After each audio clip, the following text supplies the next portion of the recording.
Welcome to the Deer Society podcast. Here's your host, Brian Lemke.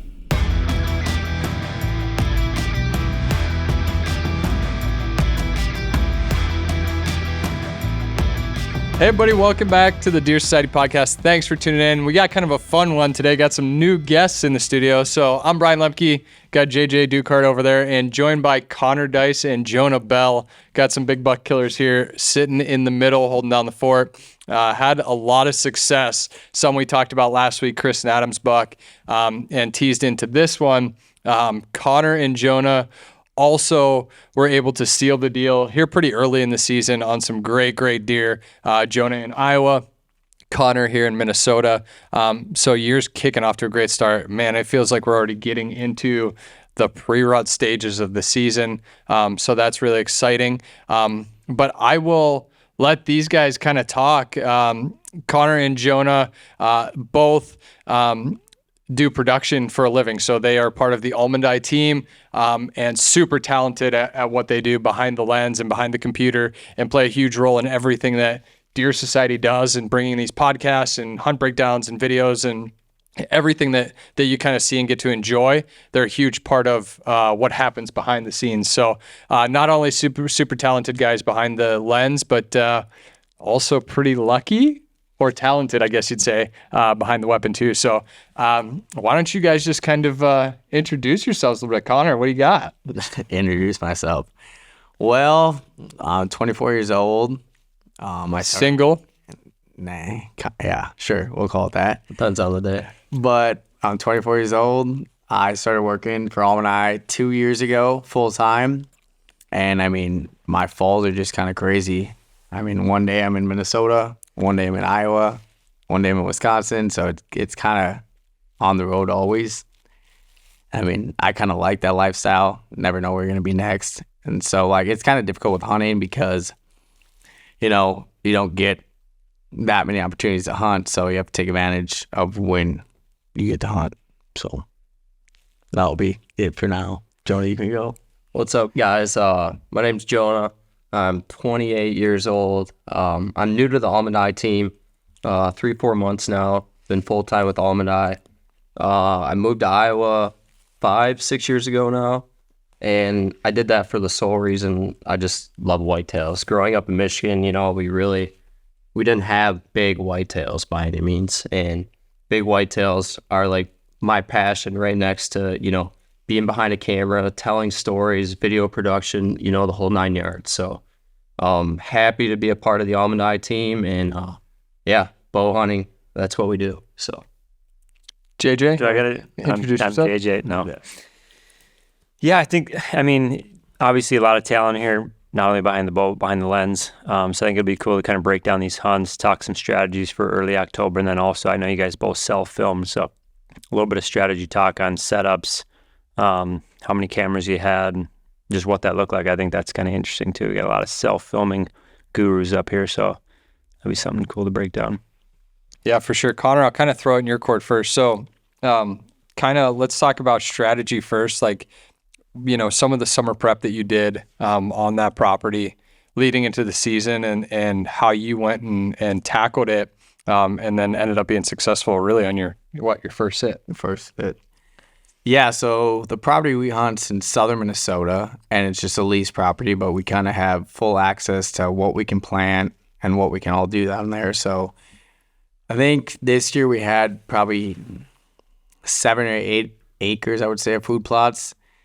And we did about 5 acres in soybeans, I think an acre of corn, and then 2 acres, I would say, of illusion plots, and kind of strategically placed them in little kill plots that we've had in the past that have been successful. And I think, so our beans right away, they kind of weren't, they're off to a bad start. You know, we had a drought, and we're kind of really worried that we're going to have to replant all of our fields, and it wasn't going to be a good year because the property we kind of hunt, it relies on food. And if we don't have food, we're not going to have the deer down there. But we got the rain we needed, and our beans, they bounced back pretty good. And then we put in those illusion plots, which kind of sealed the whole deal. And I mean, our food plots were just incredible down there. Like the best that we've had. I've hunted for 3 years. I think my buddy and his dad, they've had it for 5 or 6 years. And it's some of the best food that we've had down there. I mean, ever since we hunted. So that was a plus because that just held the deer from the get-go. I mean, usually we see 20 to 25 deer a person every night on the farm, each of us, and those are all different deer. So there's a big deer herd that uses that farm. But the first night I hunted was that first cold front in October. It was actually it was corn and beans on half the field. And then we had prime time off probably 50 yards to my right, kind of as a staging plot. And I mean, it was crazy. I saw 25 deer and I shot my buck. I mean, he was out an hour before daylight. And they went to the beans first, and then they went to the prime time, and then came back out to the beans. I mean, it just kind of all set up perfect. And that property that we hunt, it's horrible. Like the access is bad. There's one way to get into the property. So it's kind of hard to hunt. It's right on the edge of a river bottom. But I mean, the food plots kind of changed the game down there, or kind of what we did, because if we wouldn't have food down there, if we wouldn't have good food, I mean, it'd basically just be a rut property. So I'd say that's kind of a sum up of that. So this deer that you ended up shooting, is it a deer that you had history with? Did you have pictures of him? I know you guys run a lot of reveals down there. Did you know the buck? Was that the buck you were in there after, or how did that go down? Yeah, so this buck, no, I actually didn't know it. And he had his front leg was actually broke at his knee. He had a huge ball on his knee, just so hard. And so I don't know when he broke that. He was limping kind of, but it didn't really seem to affect him that bad. But no, I had no history with the deer, just kind of older deer, not the best genetics. And so I decided, I don't have much time to hunt. I had awesome footage of it.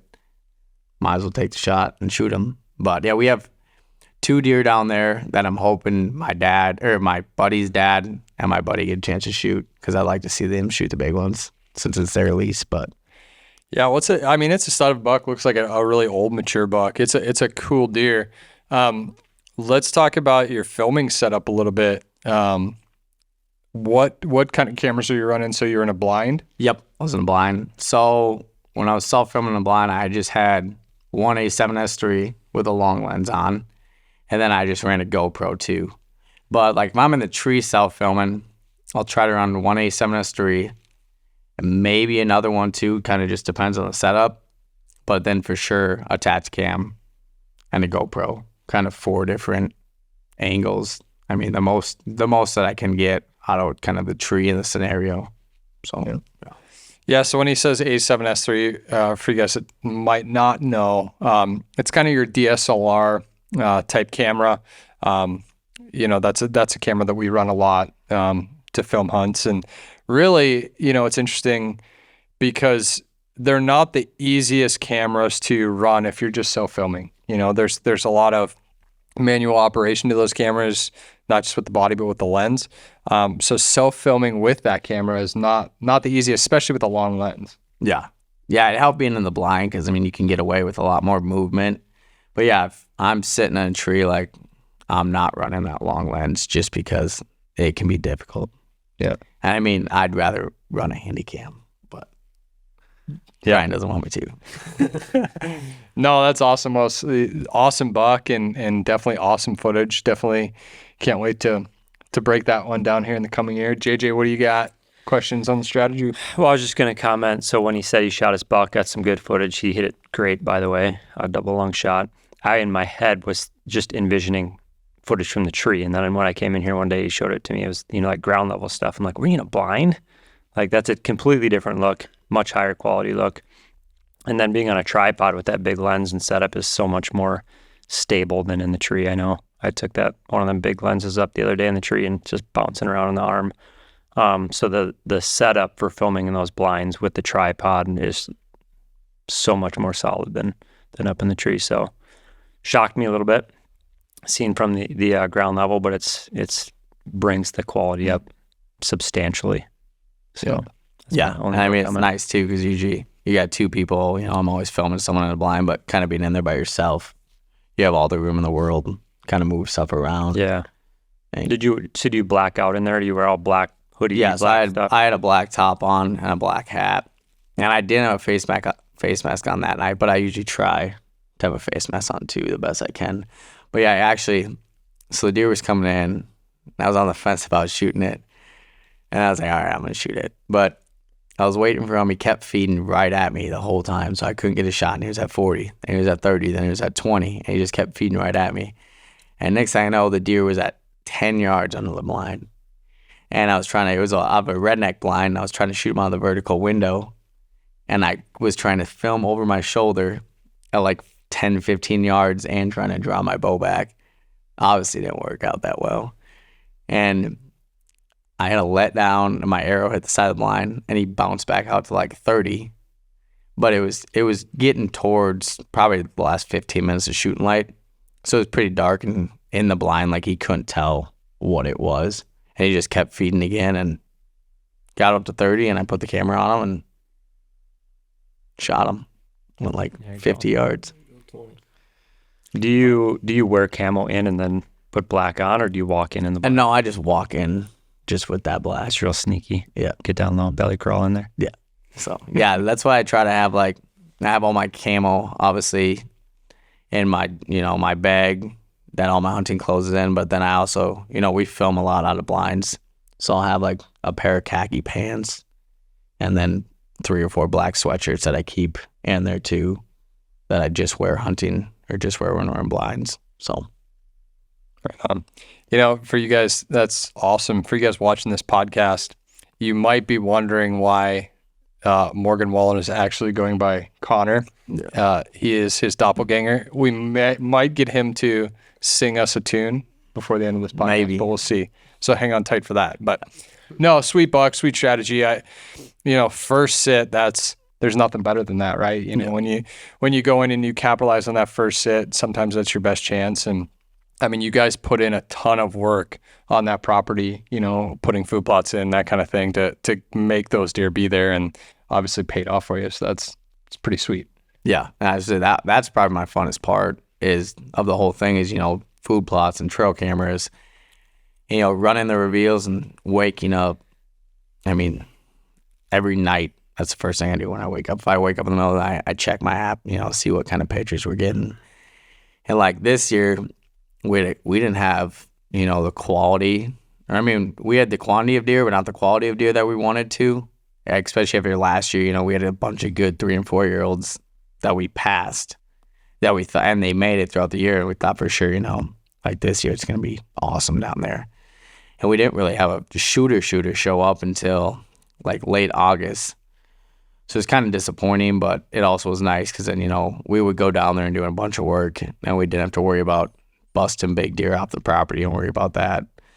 But that, I think, really allowed us to do whatever we want down there and get food plots in and, get everything ready for the season. So, Right on. So what day was it when you shot that deer? What was the date? I don't even know. I mean, it was like, Had to be October, that was like- first part of October. yeah, First couple it was- days in October. I would say, yeah. Maybe it was like the 2nd Yeah. October. You're right. I think it was like a Wednesday night, whatever that Wednesday in the first week of October was. Yep. So I'm pretty sure it was that night. So Chris shoots a buck, Connor shoots a buck, Adam shoots a buck. Fast forward to October 6th now, right? October 6th. Yep. Jonah is hunting down in Iowa and shoots an absolute slammer. Just walk me through the whole thing with this hunt, with this farm, with this deer. What happened? Yeah, so there's a lot you guys will see in the hunt breakdown that we don't have 3 hours to get into today. But so the buck I actually shot wasn't a deer that I even knew of until September 15th, 16th, somewhere in there. I put a lot of blood, sweat, tears, if you will, into a different farm this year. Had a couple of really good deer showing up there. And the landowner called me on the second week of September, and he's like, hey, dude, you can hunt this farm this year. And I was like, no way. The very next day I go down there, and I just littered the place with reveals. Made some mock scrapes in some certain areas, and I was able to lease this farm last year, let it go, and I thought that was it. There's some really good up-and-coming deer, Nothing that just was like, man, you look at a topo on this farm, you're like, this place has got to be loaded with slammers. And so I go in there the 15th, litter up the cameras, get out of there, and first deer on camera on that farm, absolute hammer, big 6x5. And I'm not paying too much attention to him heading into October. I had my mind kind of set on 2 other deer on another farm, and Brian and I just kept having this conversation. Brian's like, dude, that deer is way bigger than you think. Like, the reveals really just did not do this deer justice. And I'm like, man, so it's September 26th now. This deer has now shown himself 4 or 5 times on a mock scrape. The raw frozen sense, I went out there with that on the 26th, made a bunch more scrapes in this little interior bean field. And I actually ended up putting 6 reveals around this interior bean field, a couple non-cell cameras. And I'm like, this is where I'm going to kill this deer. Beans are green at this point. Everything else is browning up. I'm like, if I get the opportunity, this is where I'm going to kill this deer. Just real quick, how big is that bean field? That bean approximately field, 2 acres circle on the dot. It's the only place on the farm where the access is good. You can get in there clean. The rest of the farm, absolute garbage access. So now we're into October, the first 4 or 5 days. I'm filming, and Brian and I are kind of conversing back and forth about this deer. And Brian's like, dude, you need to go hunt that deer. I'm like, he's not that big. He's not that big. And nothing's going on my other farm at this point. October 6th rolls around. I'm like, all right, I got to go in there. I got a perfect wind. Access is perfect. The wind's just blowing into a dead space at this time. All the crops around this farm are off, and this farm still has the beans. So I'm like, if I don't see him or get close enough for a shot, I'll get some intel for the next sit. And we had a perfect cold front come in October 6th, 20-degree drop. Barometric pressure was rising through the roof that night. And I had like 25, 30-mile-an-hour gusts of wind to get in there. So I'm headed to the farm. I stop at Menards. I had no shooting lanes cut on this. There's one set I hung on the farm, and it was specifically for that deer. And I go in there, it's 30-mile-an-hour winds, grab the pole saw, get up there, and I hack everything around me. I'm like, I can get away with it. The wind's ripping. If I see anything at this point, the wind's going to die down the last hour. And sure enough, that's what happened. Wind dies down. Deer start flooding into this interior bean field. I had 9, 10 different does come through, got through clean. They headed to a cut cornfield. I'm glassing. Now it's 6 o'clock, and I look up, and boom, there he is. And there's no mistaking this deer. One side is super heavy. The other side's just as good, just doesn't quite have the mass. And I'm like, I text Brian right away. I said, he's in the field. It's game time. Something like that. And it was game time. He worked in through the bean field. I watched him for probably 45 minutes before the shot. And that's how it went down. Like, you think you're out of the chips. I'm texting Brian. I'm like, this is the worst year of trail cameras in my life. Like, I do not have a deer pinned down. And go out for an observation / hey, I might get lucky sit. And it happened. Yeah. First sit. And that's awesome. And that was funny. Like, I can remember it was like 4 days before the season, and you sent me this text, and it's like, man, it's not happening. I don't have any big deer on camera, and da-da-da-da-da. And we went back and forth a little bit, and I could tell this deer he was a stud, and he was super mature and just super heavy, and I thought he would surprise you a little bit, and obviously he did. What did that deer end up scoring? So we've scored him twice roughly, and he's 170 and 3/8, so he's right at that magical number. That's your biggest buck ever? That's my biggest buck today, yeah. Oh, well, I'm glad you went and hunted him. Yeah, that was probably good. I'm glad you convinced me to go hunt him. No, but I think, so obviously some cool strategy there. One that stands out right away is the trimming of the stand going in there. And I think that's a situation where, a lot of guys would go, okay, and you could go one of two ways, or you could get stuck in the middle. Like, do you go and do you trim everything so you're ready to go when it happens? Do you try to just trim a couple things and then, maybe that time presents itself and you're like, oh, I should have trimmed that last branch. I think taking advantage of that wind and really, when you had the opportunity to, trimming it the way that you needed it, I think that's an important piece of the puzzle.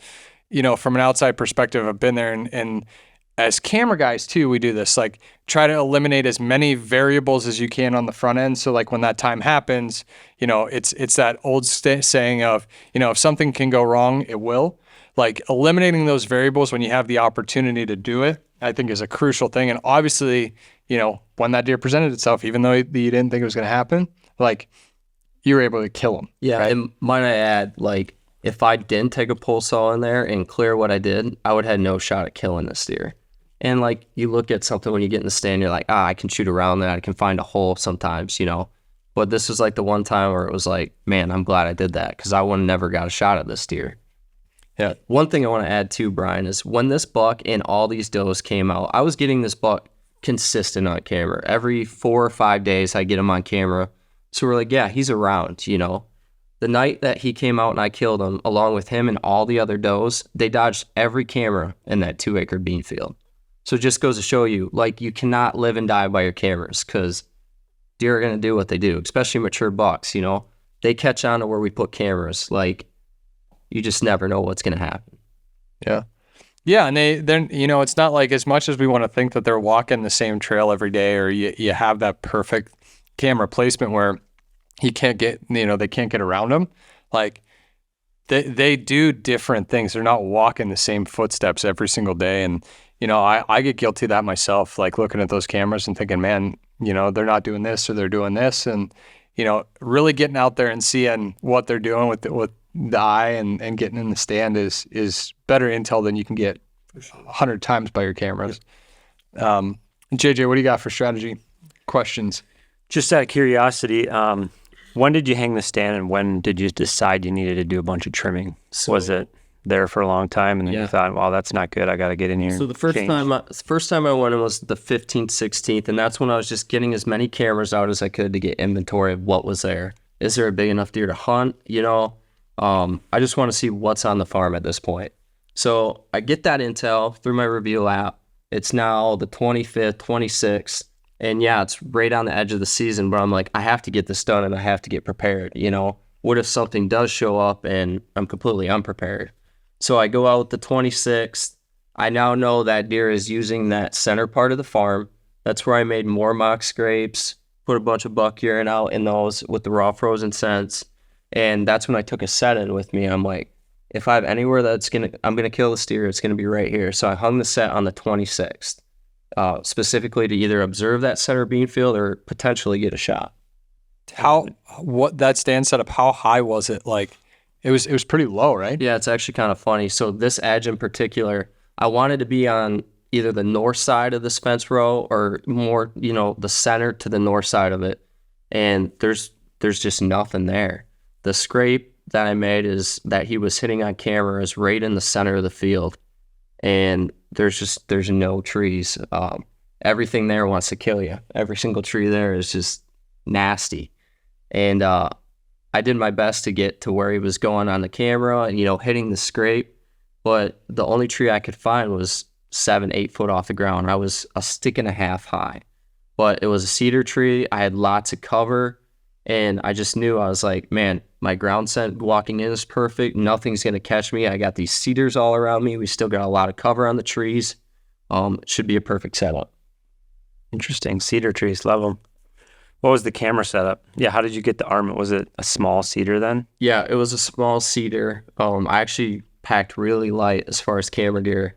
Like I said, it was 25, 30 mile an hour winds that night. And I just said, screw it to mics completely. And like, I'm obviously never doing that being a field producer. I'm like, just need to pack light. I get what I get, at this point. I didn't want to deal with mics as the wind's ripping, just another thing. I'm like, I want to get in there, clear my lanes, get set up, and hunt. So that night in particular, I took my main camera arm. I took an A7S III with a 70 to 300 millimeter lens on it. And then I had one GoPro set up behind me to capture the rest of it. And, yeah, I just packed really light on this particular hunt. Nice. Yeah, that's solid. Footage also turned out great. Far shot, right? Yeah, it was a little bit of a poke. How far was he?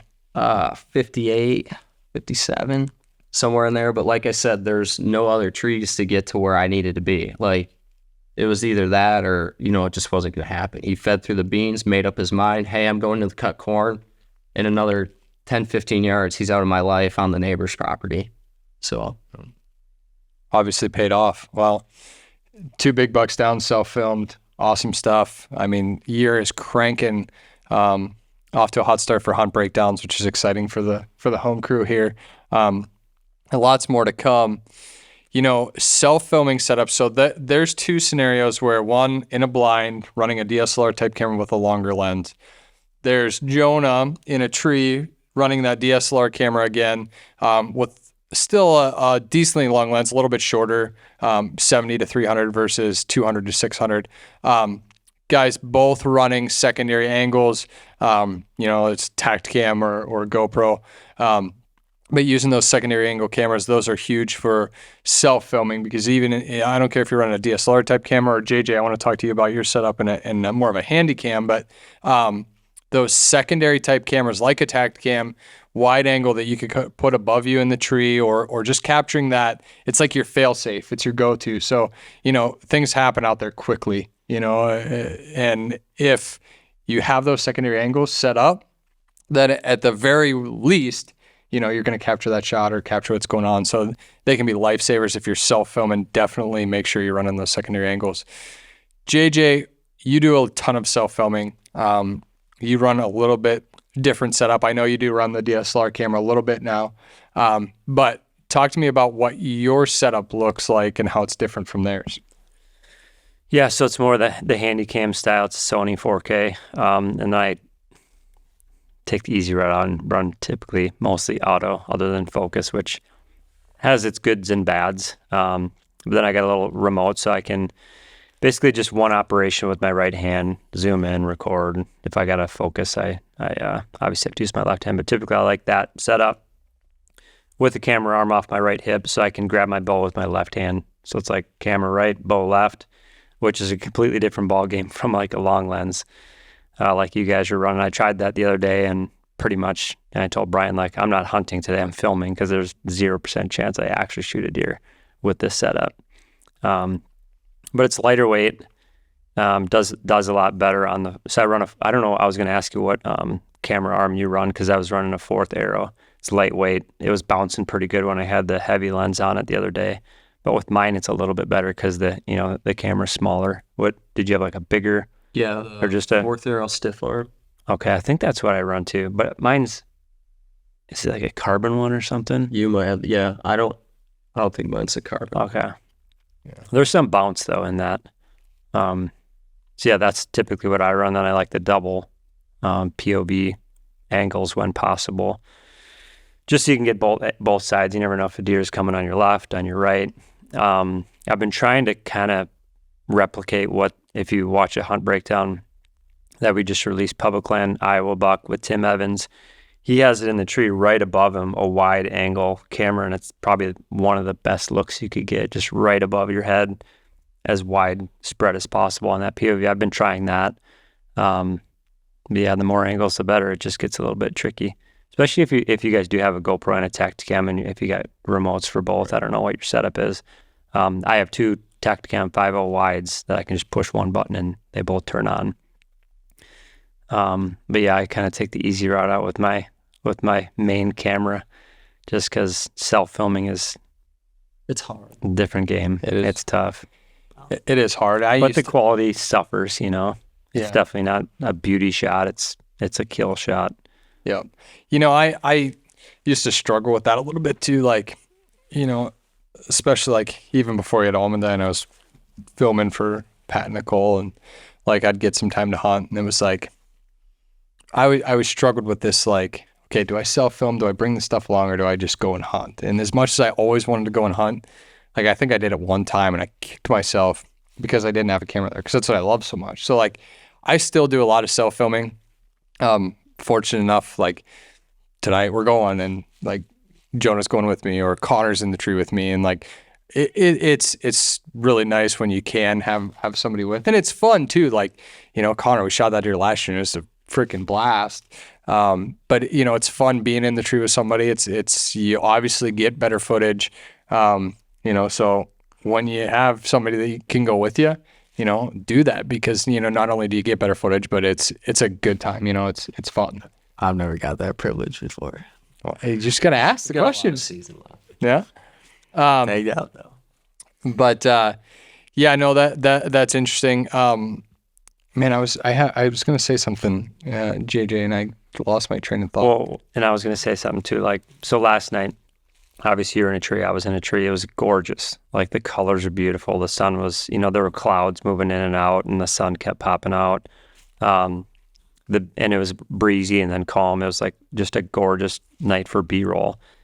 And it was one of those days where I wish I didn't have my handy cam set up, because what I wanted to film for B-roll and just to kind of, get that collection of footage for the bank here, I just couldn't do it with what I had. So I was struggling, like trying, but I knew I was just not getting what I wanted. So in my mind, I had the setup for killing, but not the setup for producing something that was really creative. So yeah, I was gonna say too, like Brian, like, I've struggled with that too. Like, we do this as a full-time job. Sometimes I just want to go hunt and enjoy myself and not have to worry about the camera and just kind of go hunt to hunt and not have that, I got to have it on camera. But like, even though like this year, just looking back, like, it's just fun to look back. I passed on like a great 3.5-year-old buck that night that I got awesome footage of. And like, I can just go and show that to my buddy and my buddy's dad. And we have actual footage of that deer now. Like, we can look at that deer, and I think it pays off. Like, it definitely is difficult self-filming, but it pays off in the long run. I can tell you one of the most beneficial things about filming all around. I mean, obviously we do it for a living and we enjoy doing it and have a passion for it. But beyond that, I think one of the most critical things that filming, whether you're self-filming or you have a camera guy with you, the most critical things about filming your hunt is when you do kill something, the ability to watch the footage back. Because I can tell you this from experience, I would bet 85% of the time, like, as a hunter, you see it differently than it actually is. The deer move so quick, the angles can be so different. Like, there's so many things that happen, and as the guy behind the weapon, you're like in the zone, and it happens in the blink of an eye.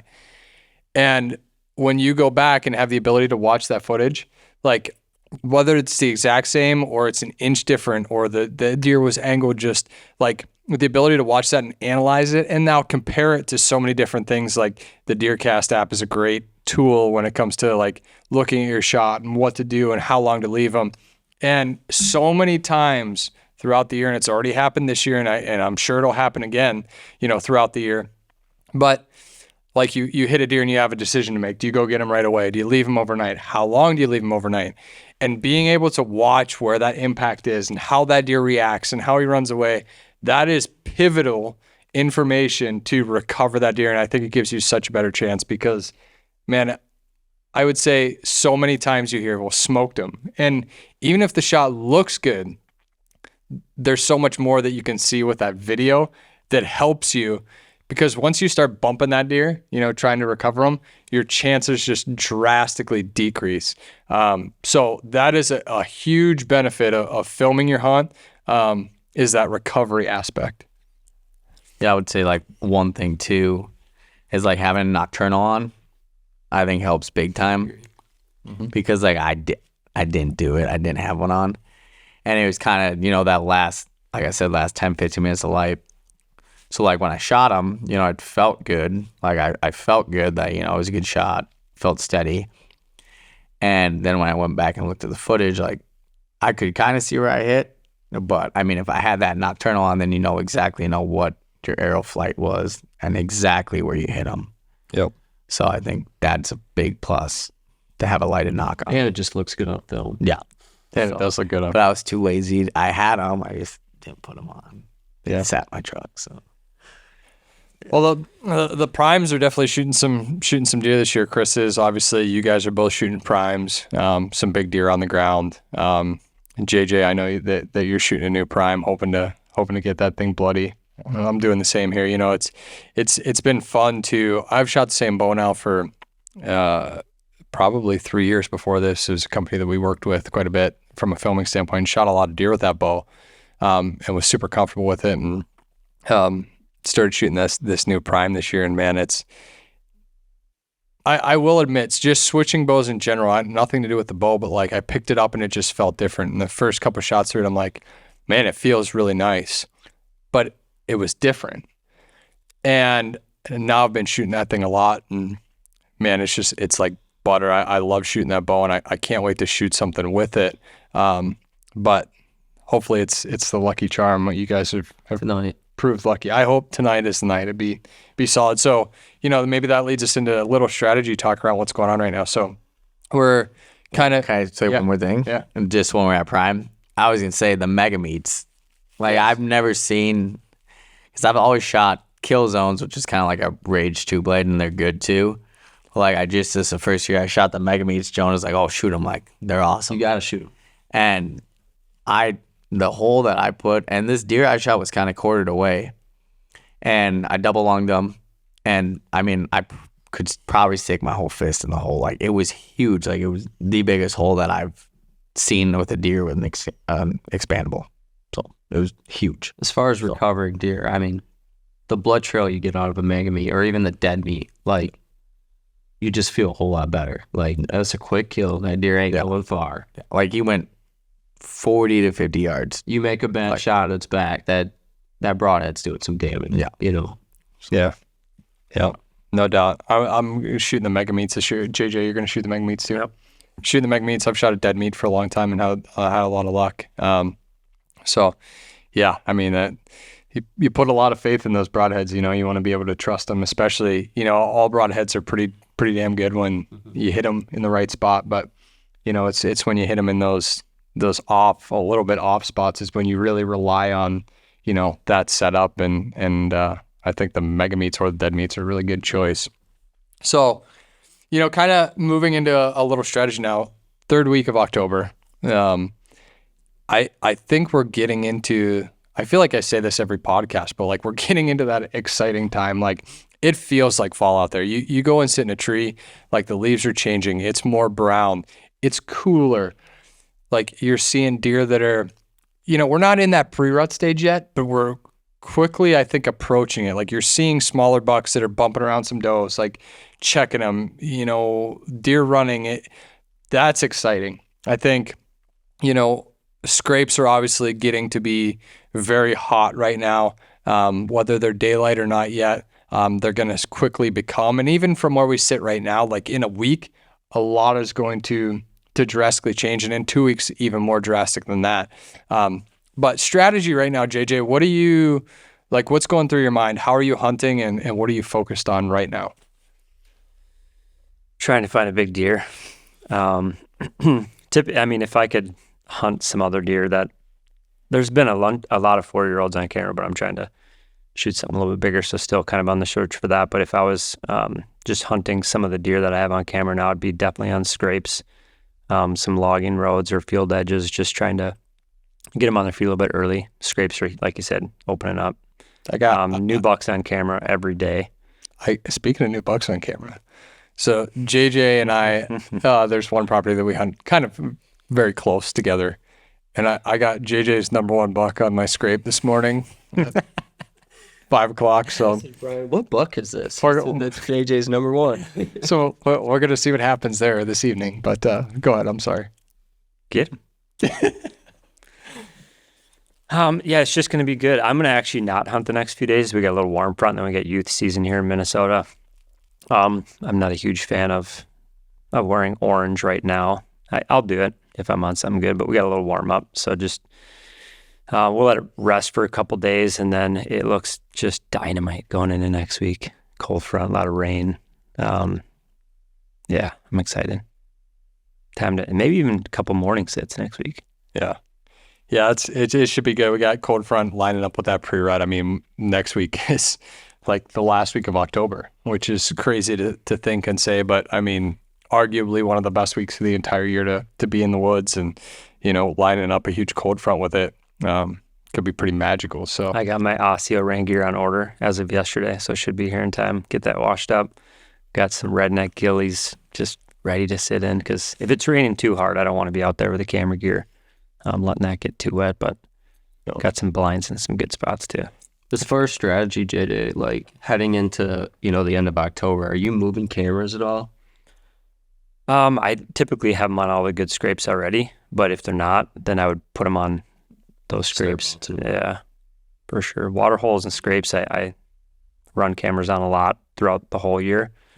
So I don't do a lot of moving because I just know if I get history on the property. And then got a little decision when to do the border bounce, but no bucks in Wisconsin to chase yet. Yeah, if you're thinking, I like to look a lot this time of year at past history. So year after year, like there's just, if you were hunting the same property, like you know where those good pre-rut spots are. I feel like you know where those good rut spots are. And I think that it doesn't matter if you're hunting the same buck or a different buck. Like there's, you almost think of them, and I think Mike uses a term like nest, but that's what it is. Like, and I can think of one spot in particular right now that on my farm, it's like this nest, and I'm already starting to see it on cameras a little bit. Like it just gets really hot this time of year. Like bucks are coming in there. There's a lot of does in there. Like, and it's like this, I picture it's like this bee's nest, and it's just this swarm happens. So that's what you want to start to focus on too. Not only scrapes, but these areas that like, you know, have been productive in the past and like got heated up. Like that is going to happen here probably in the next week.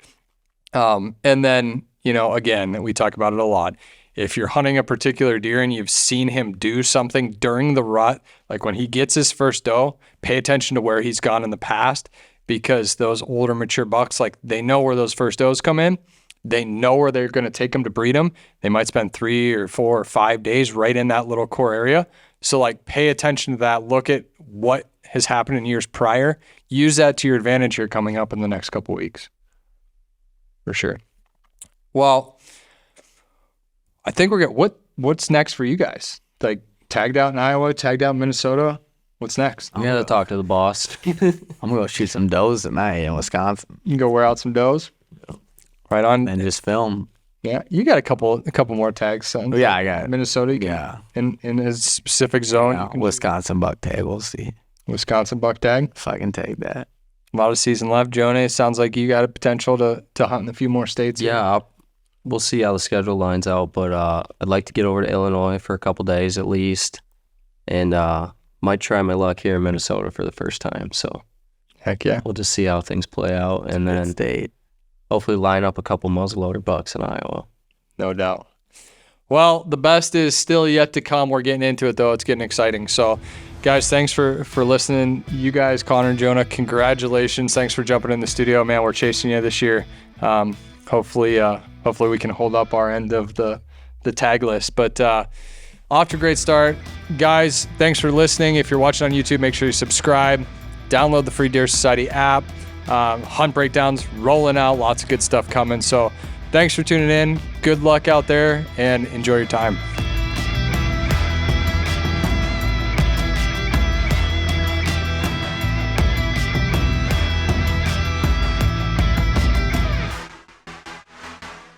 All our sponsors here at Deer Society are partners whose equipment we know we can trust are going to make you more successful and have a better experience in the field. Products like Illusion Systems, maker of the Black Rack, the Extinguisher, and the Phase Body Odor System.